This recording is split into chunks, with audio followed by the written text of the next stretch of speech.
Já é uma tradição para todos nós que após o fim dos Jogos Olímpicos de Verão aconteçam os Jogos Paralímpicos. E mesmo assim, não deixamos de nos surpreender e admirar as habilidades dos atletas das mais variadas modalidades. Mas desde quando valorizamos os paratletas e reconhecemos suas muitas conquistas?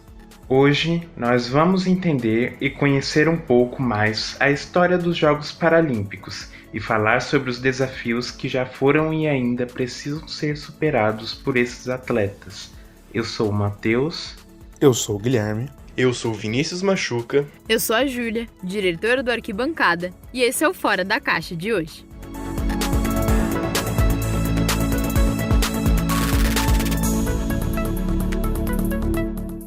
Antes de entrarmos de vez no tema desse episódio, vale lembrar que por causa do isolamento, eu e os meninos estamos gravando esse programa cada um de sua casa. Então, se você perceber alguma mudança no som, saiba que é porque não estamos em um estúdio, digamos, campeão. A cada 4 anos acontecem no mesmo país as Olimpíadas e logo depois as Paralimpíadas. Talvez pelo primeiro evento paralímpico ter ocorrido há bastante tempo, muitos de nós não conhecem ou nem se perguntam como esses eventos chegaram ao patamar atual. Essa história é mais antiga do que podemos pensar. Começou inclusive antes das primeiras Paralimpíadas oficiais que aconteceram em 1960 em Roma. E esse começo não é exatamente feliz.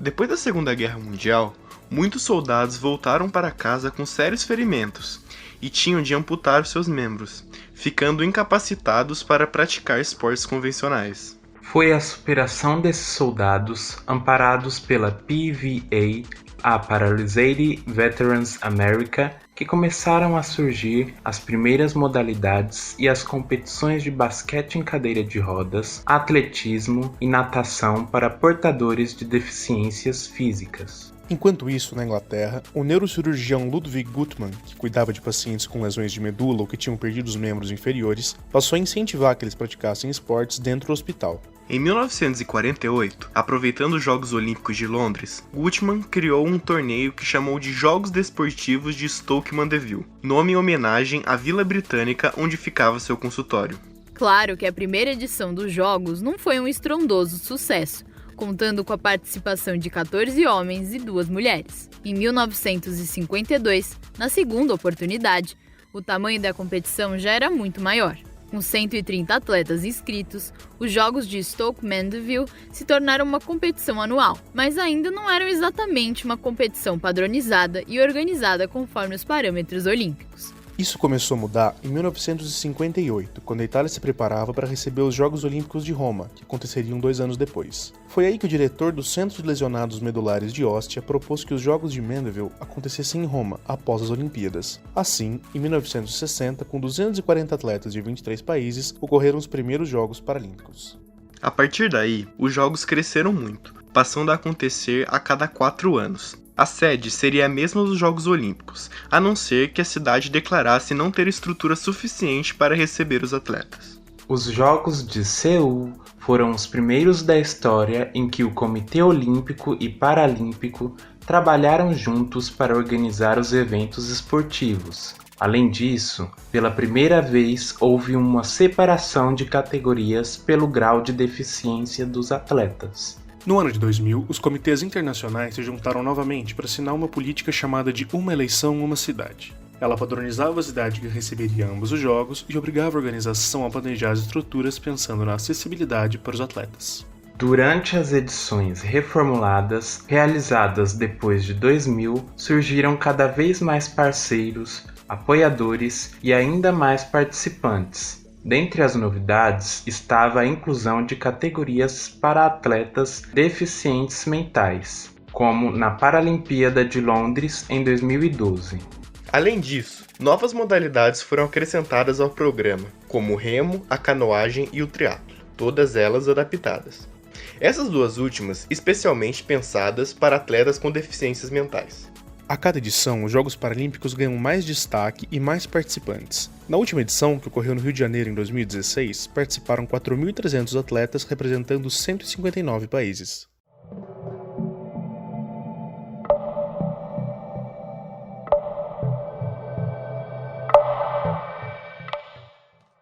Apesar das dificuldades enfrentadas pelos atletas e para-atletas aqui no Brasil, o país é uma grande potência nos Jogos Paralímpicos.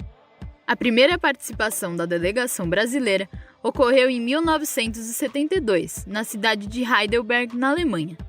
10 atletas representaram o país no atletismo, mas não conseguiram conquistar nenhuma medalha. Porém, 4 anos depois vieram as primeiras medalhas para o Brasil. Robson Sampaio de Almeida e Luiz Carlos Curtinho conquistaram a medalha de prata no Lawn Bowls, que é uma espécie de bocha realizada na grama, fazendo história nos Jogos de Toronto. Nos jogos seguintes, em 1984, a delegação brasileira teve grandes êxitos no atletismo e na natação feminina, conquistando ao todo 7 medalhas de ouro, lançando assim grandes nomes do paraesporte brasileiro, como Maria Jussara Matos e Luiz Cláudio Pereira.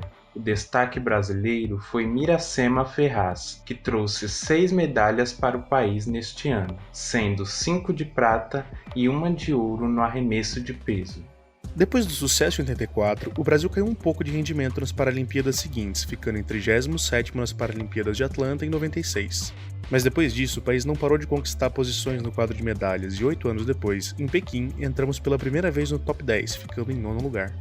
Com o passar dos anos, o Brasil passou a ganhar ainda mais destaque na competição. Nossa melhor colocação foi em 2012, nas Paralimpíadas de Londres, ficando no 7º lugar. Já no Rio, em 2016, caímos de posição, ficando apenas em 8º.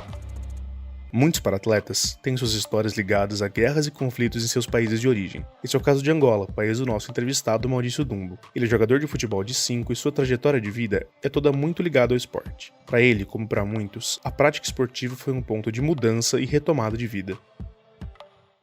Desde que eu perdi a visão em Angola, por causa da guerra civil que no período estava assolando o país, eu sempre mantive essa vontade, de querer jogar bola com os amigos, porém não dava porque lá não tinha a bola de guiso, que é essa que a gente usa para jogar. Então, de vez em quando eu estava sozinho, aí chutava a garrafa de refri, que a garrafa de refri, quando ela está rolando no chão, faz barulho. Então, por conta disso, eu acabava sabendo onde ela estava. Isso eu mais ou menos tinha 6 anos de idade, já tinha perco a visão. E então, ficava nessa vontade de jogar com as outras crianças também, que se reuniam ali no quintal onde eu morava. É muito triste saber que a qualidade de vida de crianças com algum tipo de deficiência física pode comprometer o seu processo de inclusão na sociedade, e a história de Dumbo mostra muito isso.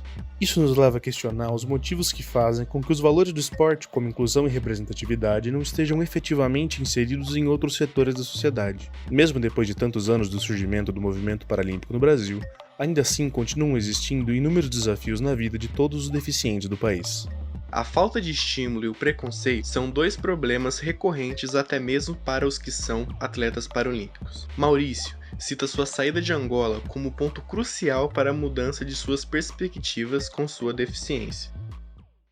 Teve essa oportunidade do governo angolano fazer um intercâmbio com o governo brasileiro, tirar algumas crianças de Angola, refugiadas da guerra, para vir se alfabetizar aqui no Brasil. Então, vindo para cá, para o Brasil, primeiramente ficamos um tempo em Minas Gerais, tinha as outras crianças deficientes visuais também. Aí, como lá também não tinha bola de guiso, a gente colocava a sacola na bola. Já dava mais um jogo dinâmico, já brincava com outras crianças.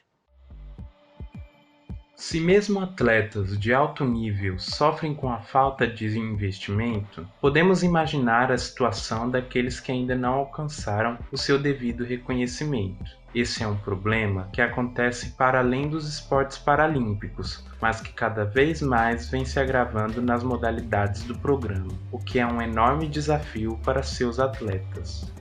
Por isso, a união de atletas e da sociedade em prol do esporte paralímpico é tão importante, seja indo a jogos ou pedindo a maior transmissão televisiva para as modalidades paralímpicas, já que a falta de visibilidade para esses atletas é talvez uma das raízes de seus desafios. É claro que existe muita coisa boa já feita e que ainda está em construção por gente que acredita no crescimento do esporte paralímpico brasileiro. Se compararmos hoje com algumas décadas atrás, a evolução pode ser surpreendente. Afinal, atualmente, nossos heróis dos campos, quadras e piscinas contam com um moderno centro de treinamento em São Paulo. Mas é importante ressaltar que as iniciativas não devem parar. É preciso fortalecer as modalidades que são pouco divulgadas nas mídias tradicionais e que hoje só são impulsionadas pela atuação dos atletas e dirigentes nas mídias sociais. Dumbo comenta ainda como tudo se torna mais complicado quando entram em cena esses diversos conflitos de interesses. Em 2006 foi meu primeiro campeonato, representando o Instituto Paranaense do Cego, onde eu morava, juntamente com os atletas que faziam parte da seleção. No nosso primeiro campeonato a gente ficou em segundo. Eu comecei defensivamente jogando na defesa, mas sempre dava uma escapadinha para o ataque. Tanto que no meu primeiro campeonato já fiz um gol. Time, na época, considerado bastante forte. Mesmo assim, os nossos atletas acabam se renovando e surpreendendo através do poder da determinação. Por isso, devemos buscar incentivar e ressaltar os valores símbolo do esporte, como superação e força. Em vez de só destacarmos sempre esses valores e símbolos do movimento, devemos ainda mais buscar entender os desafios e dificuldades que os para-atletas enfrentam. Muitas vezes, a deficiência física é a menor delas, principalmente diante de obstáculos como o preconceito e a falta de inclusão.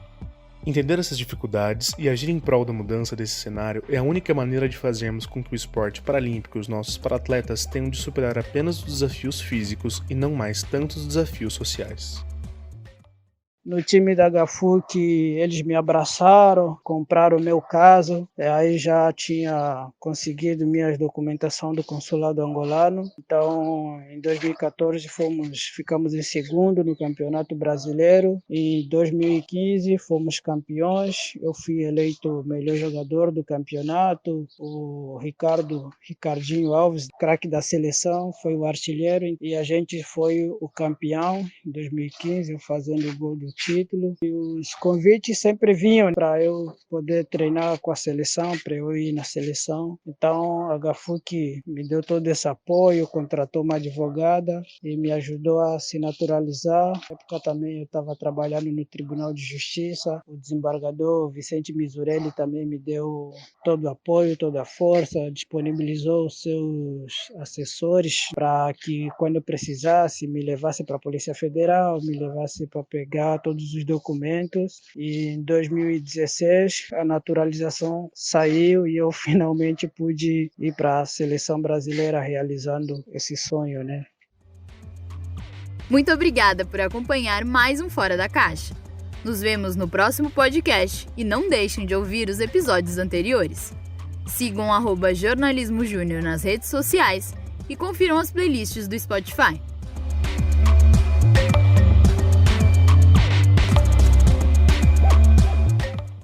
Roteiro e locução por Guilherme Caldas, Matheus Nascimento e Vinícius Machuca. Edição por Sara Lidice e Wallace de Jesus.